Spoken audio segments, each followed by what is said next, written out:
All right then, so now what we are going to do is we are going to create the description. So just like the, let me get into the admin and let me get over here. So we are going to create these job description just like the same way what we do have. Basically, if you look at it here, so you can see this is the text editor, rich text editor, and we are going to generate the AI content and we are going to keep it inside here, and we are going to load this in the text editor to make it look much better. So that's what we are going to do now. Okay, so let's go ahead and start writing these styles for that. All right, so let me close everything except that one, close the others. All right, so let me open it, and let me duplicate this short description and let me rename this as job description. All right, so instead of this short description, I'm going to change this to job description. All right, perfect.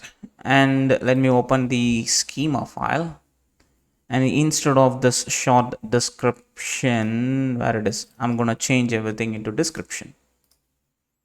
So please be careful by the time when you're editing the file. So wherever the term I'm using as the short description, I'm going to change everything into description, something like this. Okay, perfect.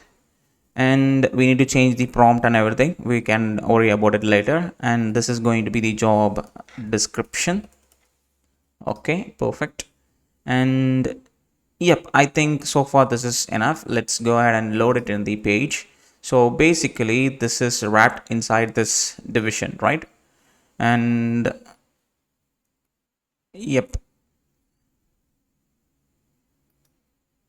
wait a second, this is one division and we need to paste that description.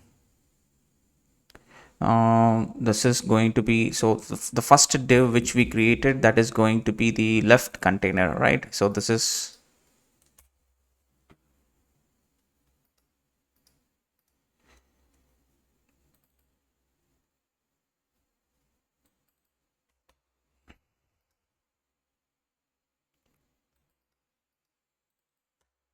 wait a second. Okay, so this is going to be the left container, and this is going to be the right container, and this is going to be for our description. Because inside this div only we are having this entire stuff, and after that we are going to have one more div which is going to be this right side container, and this is the place where we are going to load the description, because that description needs to take this entire both of these things. All right, so let's go ahead and do that now. So for this description thing, so what I'm going to do is I'm going to make sure that is going to occupy the column span as 2 to occupy the both of the columns. Then I'm going to load this description, or let's say job description. Yes, that's the thing. And I'm going to supply the initial data as the job itself. Then I'm going to supply the job ID as the job.id. Save the changes. Now we should be able to see the job description over here. It's taking the both of the screens, and if I click edit option, you should be able to see this. So let's go ahead and customize this job description thing. Okay, so if you have a close look at it over here, so you can see we have two different fields. One is going to be for the role name and another one is the skill sets, and professions and the required skill sets need to be delimited by comma. This skills need to be delimited by the comma. So let's go ahead and do that now. And yep, this is the place over here. Now what I'm going to do is let's create a state to get the role name and the required skills.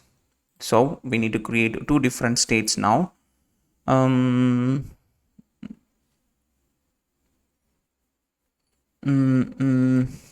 second.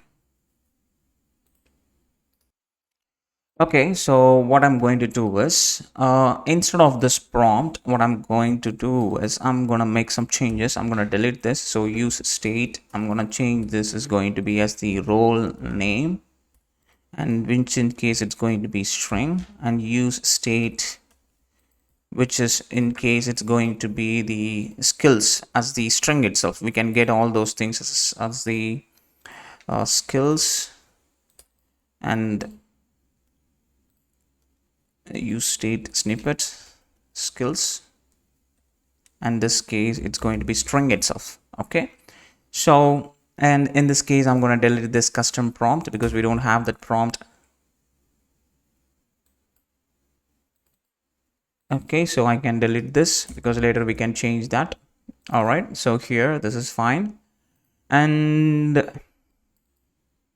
yep, job description, and over here in this case the first input is going to be having this as the role name, and instead of set prompt I'm going to say set role name. Okay, and I'm going to copy this, paste it, and I'm going to change this to, this is going to be the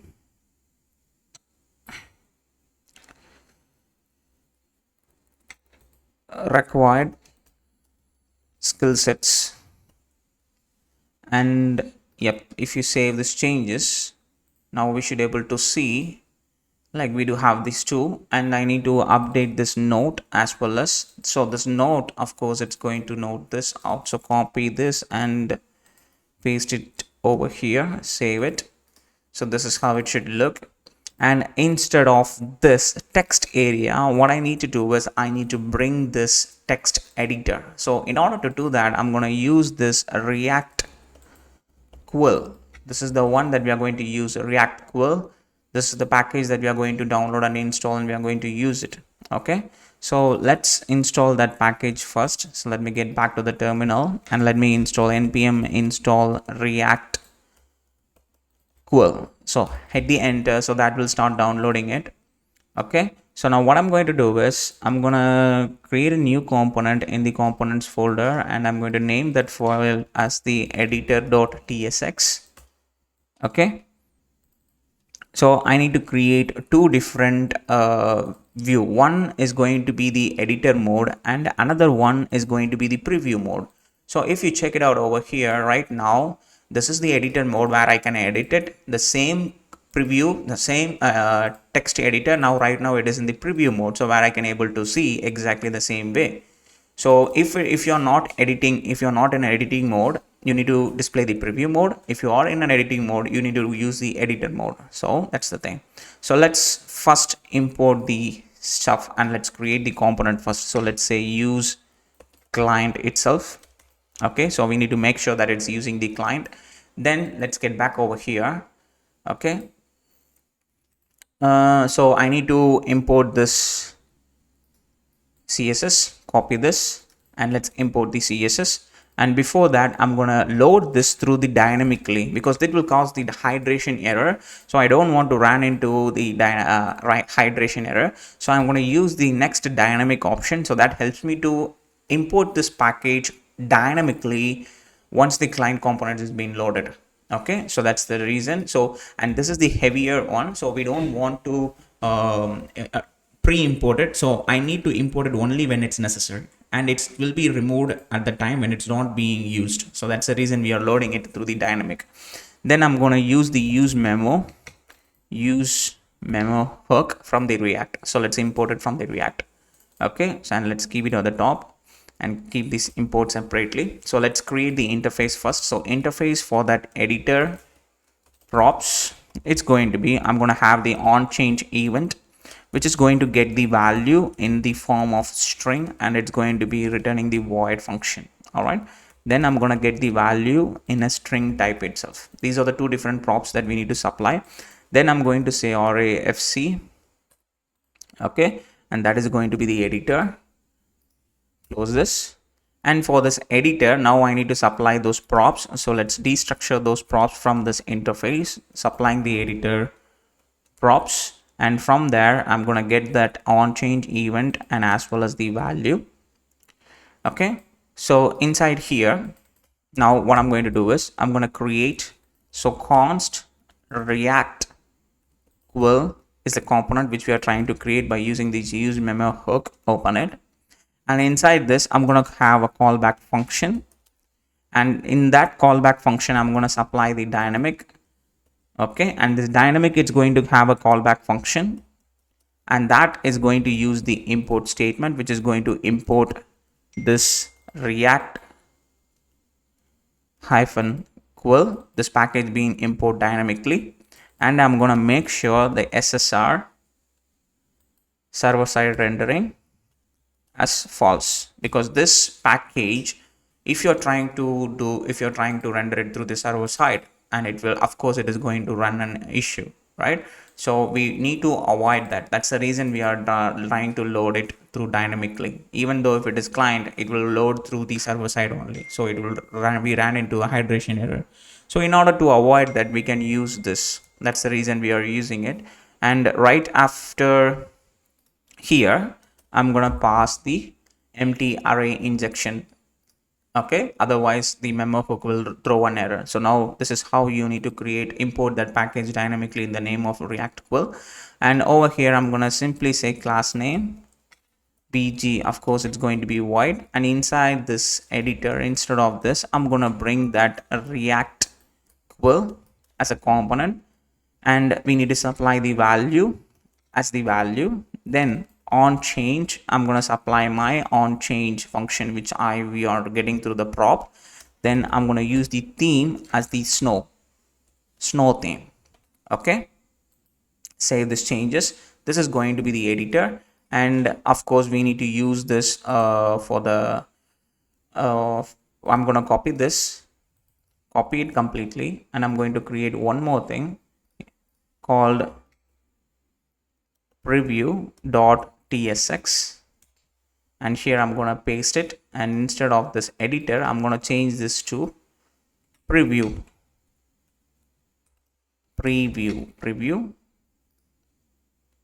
Oops, here also preview. Copy it and change it properly.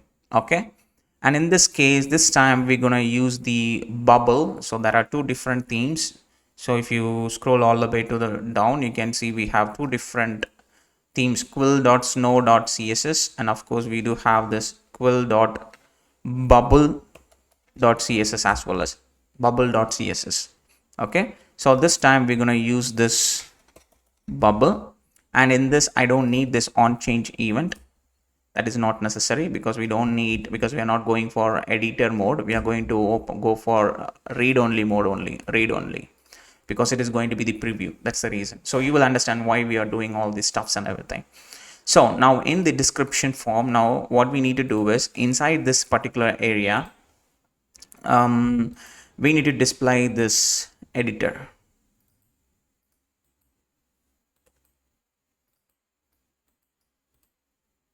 Let's get the editor, and let's destructure the field over here.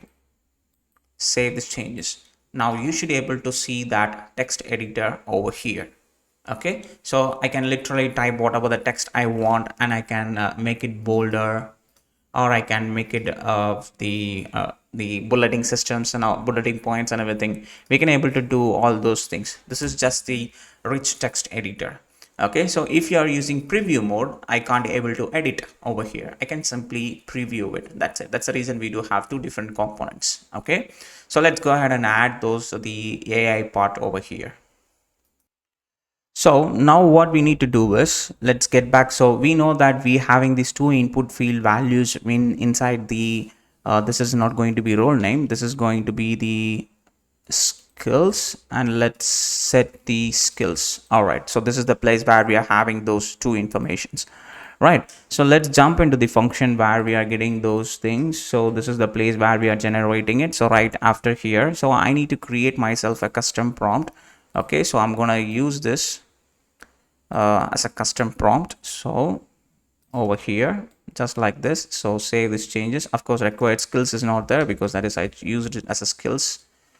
Okay, so here I'm gonna view word wrap, and this is going to be the role name. Okay, perfect.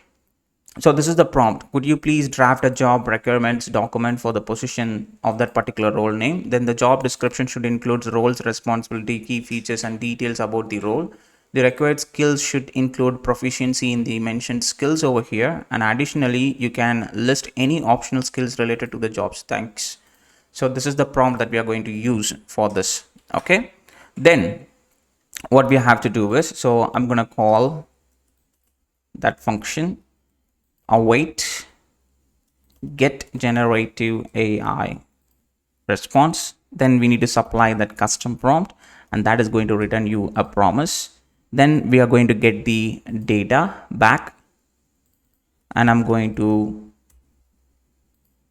console.log that data. Then I need to make sure that set is prompting as false, because that is made as true over here. So let me get back to the inspect elements console, and over here let's say UI developer should know Adobe, let's say Illustrator and Photoshop, Figma, XD. These are the softwares that he needs to know. Okay, so if I click search option over here, that needs to search the data and generate the content over here. Look at that. Now we are getting the content. Okay, these are the things. Okay, so basically we are getting this hash and all those stuffs over here, even though the cleaning over there it's not working properly. So we need to remove this hash and all these stuffs. So in order to clean your data, this is how you need to repair your data over here.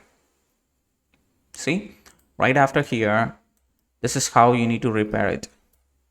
So now if I get over here console.log clean text, if I print it, so basically what we are doing is, first we are trying to remove this single quotes whatever in it. So if there is any single quotes, I'm going to remove it. Then what we are going to do is we are going to remove this unwanted asterisk and the hash tag if it is repeating continuously. So we're going to remove those things, so including this hash and everything. So make later we can customize all those things over there. So now if I click one more time, if I close this and if I click it one more time, so that is going to give you the complete clean text alone, just this text alone. See, this is the one. Okay, and this is being printed from where? It's being printed from your AI, because I think we did the console log over there also. That's the reason over here. See, this is the one. So let me delete this one. I don't need it. Okay, so now we finished the job description. So okay, we need to work with the keywords as well as, right? So let's keep it for the time being. Later we can remove it. All right, perfect. So now I know that I do have this cleaned text over here. So now what I'm going to do is I'm just going to say form dot set value for what? For the description. Oops. Oh, come on. Set value for the description. I'm going to set that cleaned text. So save these changes. All right. I hope it will work. So now if I clean it and if I click this field,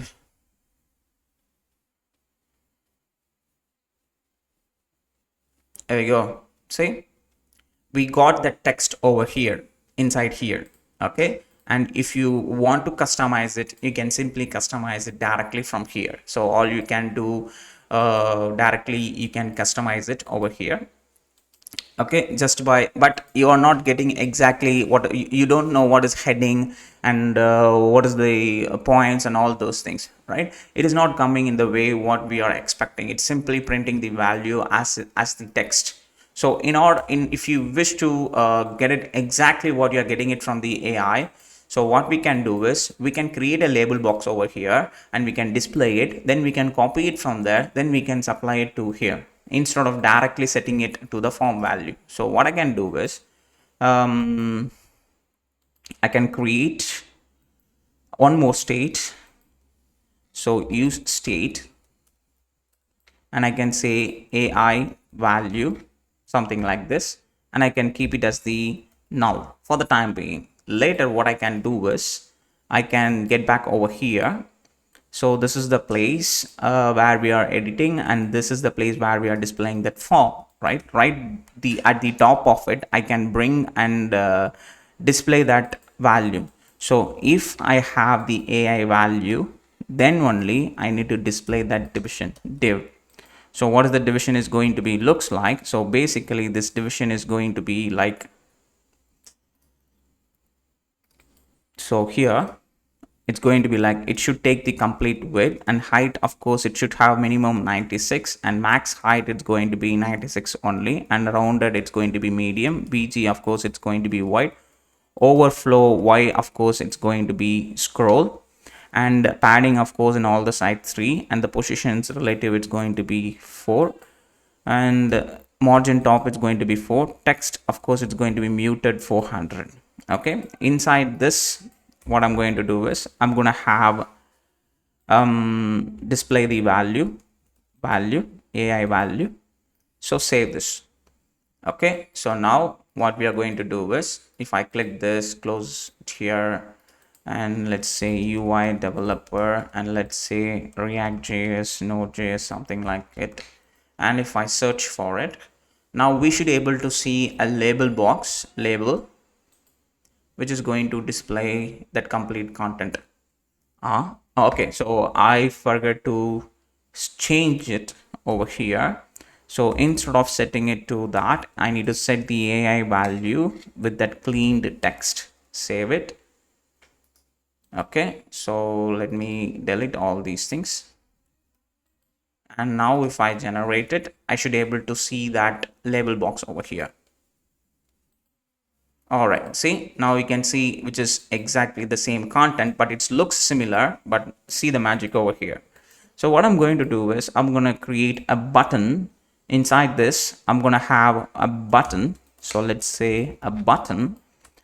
So this button, of course, it is going to be, it should be on the absolute position, and it should be on the top 3, and the right side also it should be on the 3, and it should be always on the top.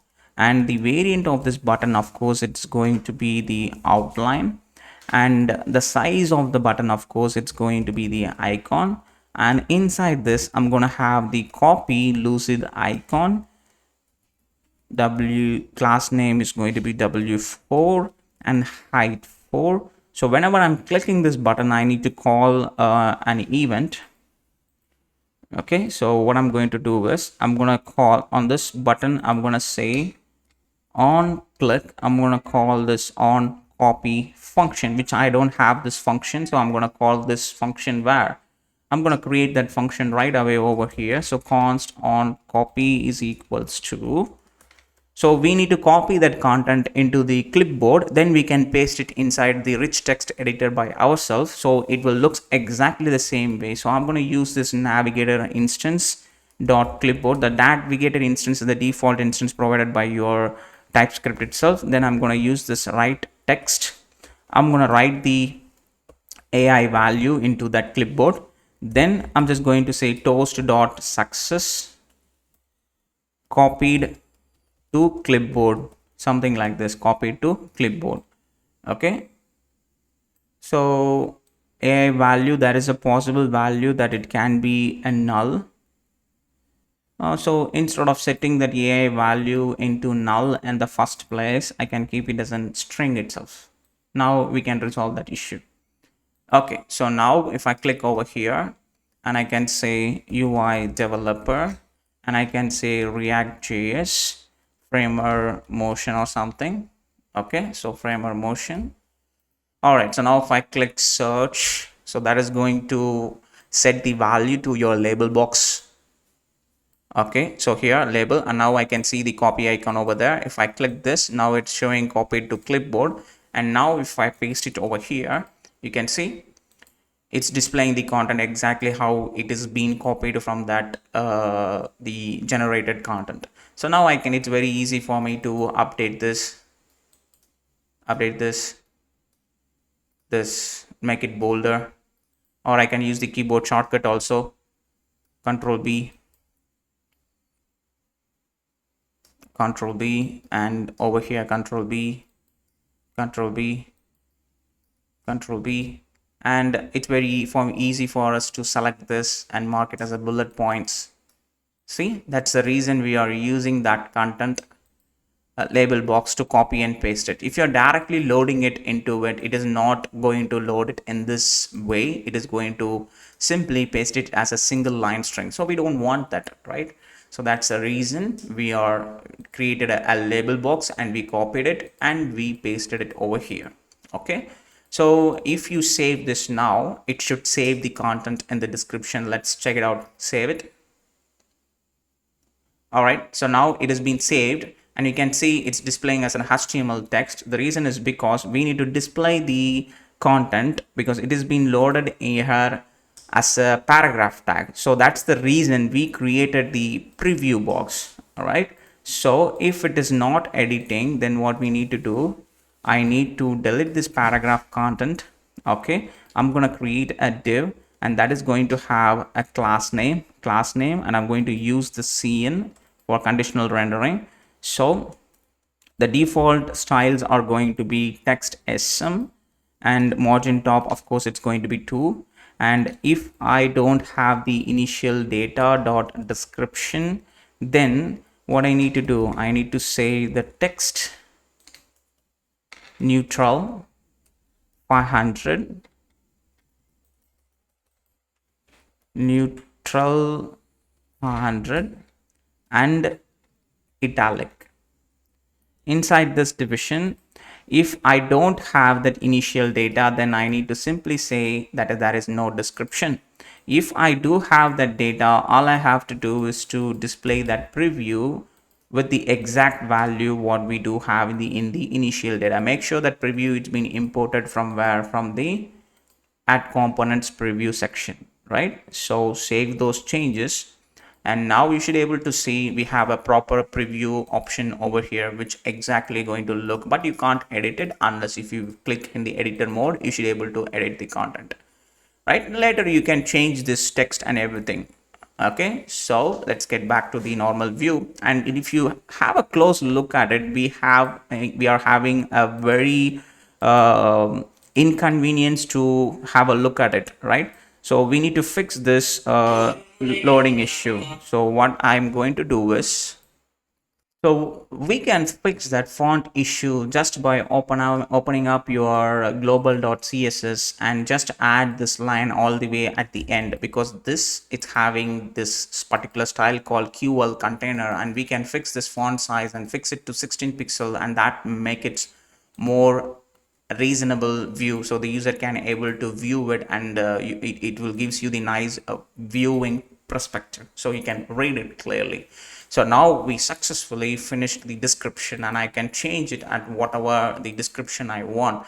I can change this to as a full stack developer, and here I can update it as the Next.js, and I can make it the Node.js, Prisma, MongoDB, something like that. And if I click generate option, and that is going to generate the content based on that perspective, and I can simply copy that content and I can paste it inside over here. So copy it and I can simply replace this entire content over here. See? And it's going to ask you to provide the necessary job details and all these things. You can customize it however you want, and you can simply insert your company and department details, locations and all those things, and you can use the same content, or if you want to customize it you can do that. In this case it's working perfectly, and I'm going to leave the exact same content which I generated. All right, so I'm gonna see you in the next section, which is going to be your required tags, and that is what we are going to generate just exactly by using the AI.